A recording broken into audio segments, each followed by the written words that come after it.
Imagine the alert lighting up your phone at 6:12 a.m.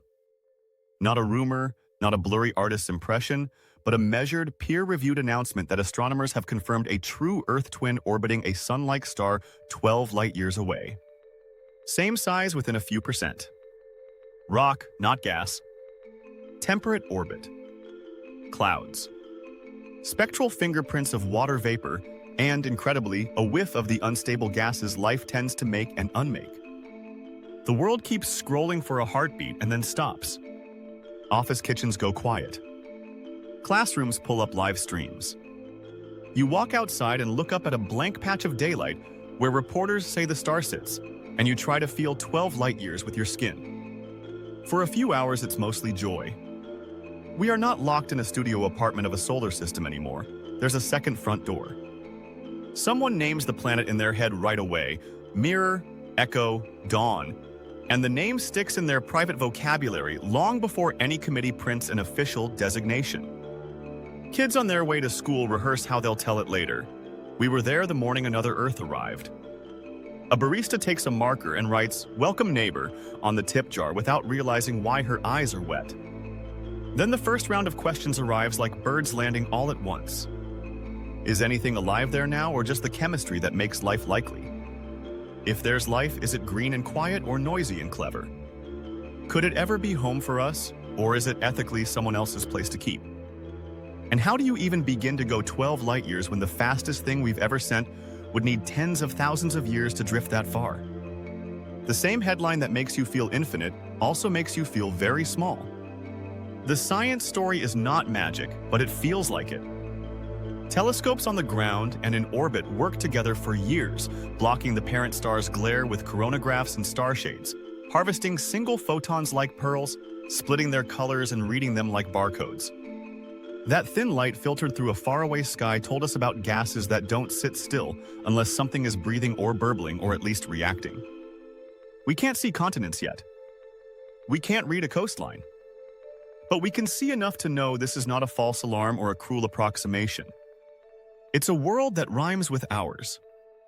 People react like people. Markets spike in companies with words like propulsion, materials, optics. Religions issue brief statements that, in very different languages, mostly say the same two things: wonder and responsibility. Politicians rehearse phrases about a new frontier and try not to say the word race, even as they feel a familiar pressure building behind their teeth. In your group chat, the first jokes land within minutes. If there are people there, do they have student loans? If there are no people there, do we finally get to be the wise ancestors we always pretend to be in speeches? We discover quickly that the speed of light is now the speed of patience. 12 light-years means every message is a 12-year trip one way, 24 for a reply if anyone is listening. Even our telescopes are time machines. Every image is already a dozen years old when it lands on a hard drive. We are looking at a world that does not know we exist yet except in math. That delay turns out to be a gift. It stretches our imagination. It makes us slow down. It forces the conversation to be measured, which is not the internet's specialty, but might be civilization's. There is a right-away list and a long-game list. Right away, the astronomy community drafts a schedule of observations. We'll watch seasons by watching colors change. We'll watch the planet breathe by measuring tiny swings in gases. We'll map the dance of cloud belts and storms the way we map hurricanes here.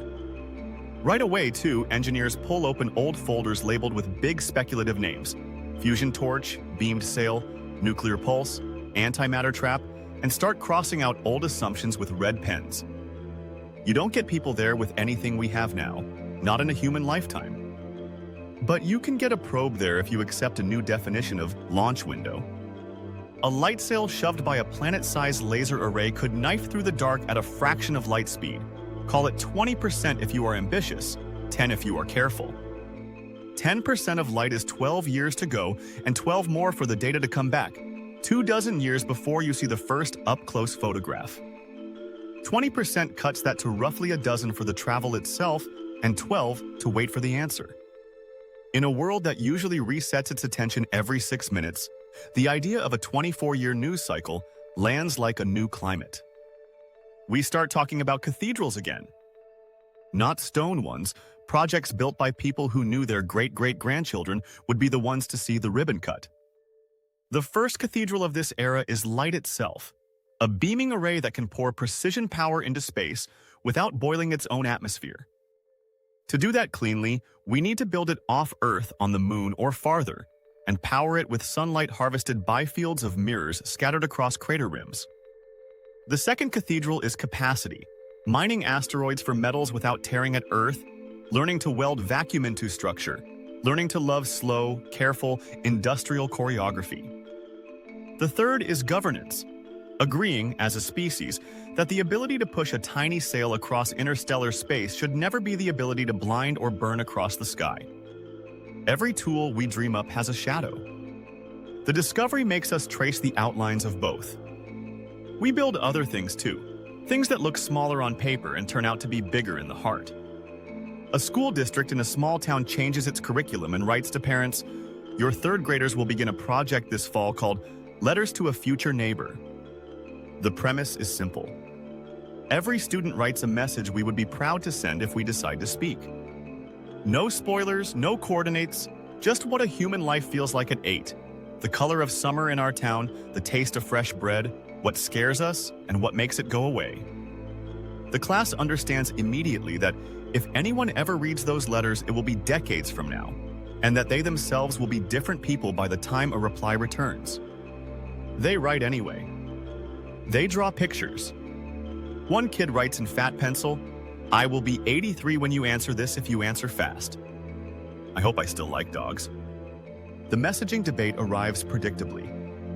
Should we say hello? We've been listening for a long time and hearing only the universe's long, thin hiss, but the difference between listening and speaking is non-trivial.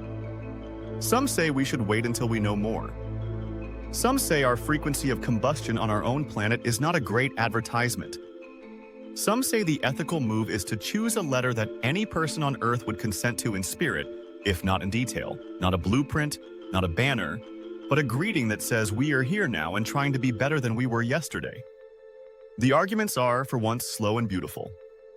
People make cases without calling names. A worldwide poll becomes a civics lesson. The choice to speak or remain a listener feels less like a policy and more like a mirror for who we think we are. The lawyers are busy, though their documents read like philosophy sometimes. The old treaties say no nation can own a moon or a planet. Nobody wrote them with exoplanets in mind, but the spirit is clear. A commons, not a conquest. If the twin is lifeless, the question isn't who plants a flag. It's whether we have the right to plant anything that might trample whatever would have grown if we'd stayed away. If the twin is alive in any way that isn't us, the answer sharpens. We would want someone approaching Earth to come gentle. We should approach that way too. Planetary protection stops being a niche idea in a space agency and becomes a dinner table phrase. You explain it to your grandmother. We treat a living world as living, even if the living there is small or strange. There are immediate earthly effects of finding a second blue dot. Some are silly and human and good. National parks fill up at night because everyone wants to look in the direction of the new address, even if their eyes can't resolve anything but the idea. Cities pass dark sky ordinances because a generation that grew up on screens wants to see the Milky Way before they die, or before they decide they won't. People who never cared about telescopes become amateur astronomers overnight. The map app on your phone gets a new layer you can toggle, exoplanets, with little soft beeps when one rises. There are dances written about trajectories. There are recipes named for the planet's star. There are memes. Of course there are memes. Other effects are harder and more serious. Climate denial loses a little of its grip not because a backup exists now, it doesn't, but because a mirror does. A second Earth doesn't excuse us from keeping the first one breathable, it makes the stakes more obvious. If you knew there was another place humans might one day walk, what version of ourselves would you want to send? The discovery fertilizes a dozen boring, crucial movements: zero-emission grids, long-duration storage, closed-loop manufacturing, circular water. It isn't that a telescope solved politics. It's that a faraway ocean reminded us we should act like citizens of a planet we are proud to represent. The day a private company announces it will fund a flyby probe, you learn new patience. The numbers feel like science fiction and budget line items at once. A fleet of gram-scale sailcraft riding a beam, a mothership to stage them. A lake of power harvested on the moon and fed into a collimated blaze. A swarm of tiny instruments that will smash through the target system at a tenth or a fifth of light speed, snapping and streaming until their guts sublime into plasma. It feels wasteful until you remember what you get back. A close look at clouds that aren't ours. A glint off an ocean we could one day taste. A picture of a sun setting through a sky we will argue over in poetry. The mission timeline graphic on the website stretches off your screen. There are kids in middle school who point at the halfway mark and say, "That's when I'll be 37, and nobody laughs at them because the math is alive now.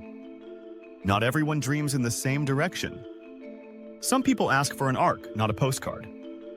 If we can send a probe, could we send a ship with rooms and gardens and a small weather system, slow but steady, a cathedral with a keel? The honest answer is that we could build one if we built other things first. Energy that isn't terror to our own sky, physics that turns radiation into heat and heat into night and night into morning, recycling that is more forest than factory. Then there is biology. What do you bring to a world that may have its own pattern of proteins and sugars, its own flu that doesn't even know you are a thing to infect yet? Some argue for an embryo ship steered by future caregivers who are part human and part software, growing a culture ethically from scratch under a dozen suns in a glass nursery with an instruction book that includes how to be kind. Some argue for sleepers, which feels like myth until you calculate the dose and duration and realize the dose and duration don't care what you feel.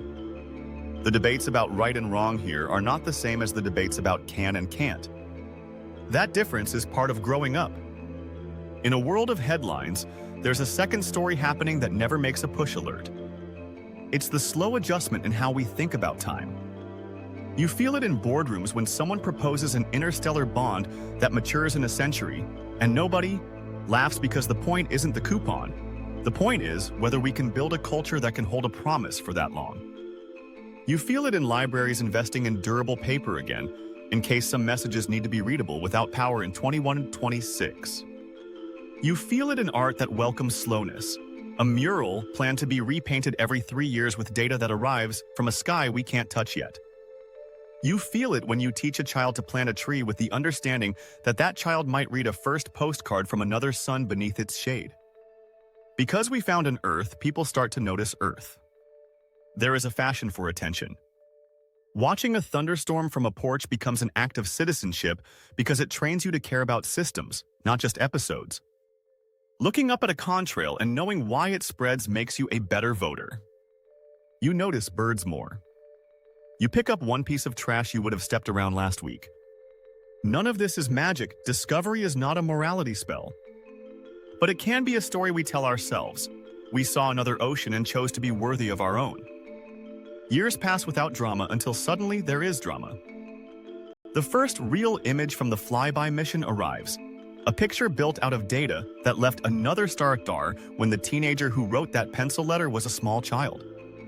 It's a crescent, like we knew it would be, and cloud bands, like we hoped, and a faint, hard-to-ignore smear that looks like light reflecting off a flat surface almost but not quite the size of Australia.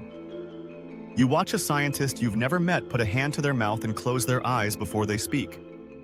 They say the word specular very quietly, and then louder, ocean. The camera keeps firing, and the smear becomes a curve, and the curve becomes an edge, and the edge becomes a geography you will learn the names of later. You go outside and look up again. The patch of daylight is just daylight. The fact is as simple as math and as heavy as faith.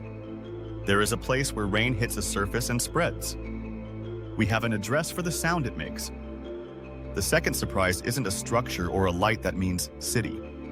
It's something smaller and, in its way, louder. The spectrum. The probe returns from the limb of a cloud, shows a rhythm in gases that is extremely hard to maintain without a metabolism to feed it. It could be algae. It could be something that learned to drink light and spit out sugar and waste. It could be the beginning of an entire kingdom we will never meet if we step on it with our big boots. There is a new round of ethics and a new round of laws, and you realize that for once, maybe we built the law in time. Decades make room for more ordinary questions, which are my favorite kind. What does your town do with its new long view habit when the local river floods, as it always has and always will? Who gets the contract to maintain the third mirror field in the lunar south because the first two taught us about dust and greed? What language do we choose for the first hello if we ever send one? And what do we refuse to include because it is ours and not the universe's business? Does the second Earth have thunderstorms that smell like pennies before they break? Do the tides there make the same small hush when they curl back around stones? If someone stands in their dusk and looks up, do they feel a tug like we do when we stare into our own night and imagine company? At some point, your life picks up its old rhythms even as the solar system hums with new ones. You pay bills. You replace tires. You learn to make a soup your grandfather loved. The twin drifts a little lower on the news but a little deeper in the psyche. It's there when you choose to bike instead of drive. It's there when you show a small person how to hold a magnifying glass over a leaf without burning it. It's there when you vote for the person who promises to keep the lights on without cooking the sky.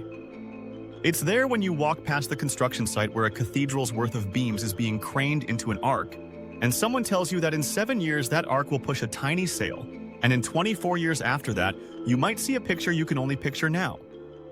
There will be disappointments. The first mission will fail at least once on the way. The universe is not sentimental about our plans. We will fight about budgets and priorities.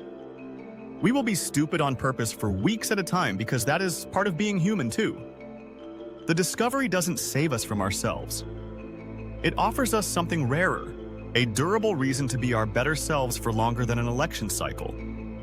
A way to practice patience and ambition at the same time. A chance to prove that the words humanity and long-term project belong in the same sentence without a sneer. In the end, the twin doesn't make Earth less important. It makes Earth more. When you look across a gap that wide and see familiar blues and whites, the line between here and there thins. The miracle never was that there might be another place to go. The miracle is that we get to decide what kind of guests we would be, and we get to start by practicing at home. If there is someone on that other shore, I hope they have poets. I hope they have bakers. I hope they tell jokes we would understand, shapes of laughter that rhyme even if the words don't. If there is no one, I hope the first footprint we leave is lighter than we thought possible. Either way, I hope that when a teenager in some future year unseals a box and pulls out a bundle of letters written by 8-year-olds in a town you will never visit, they smile and say out loud to an empty room, "Hello back."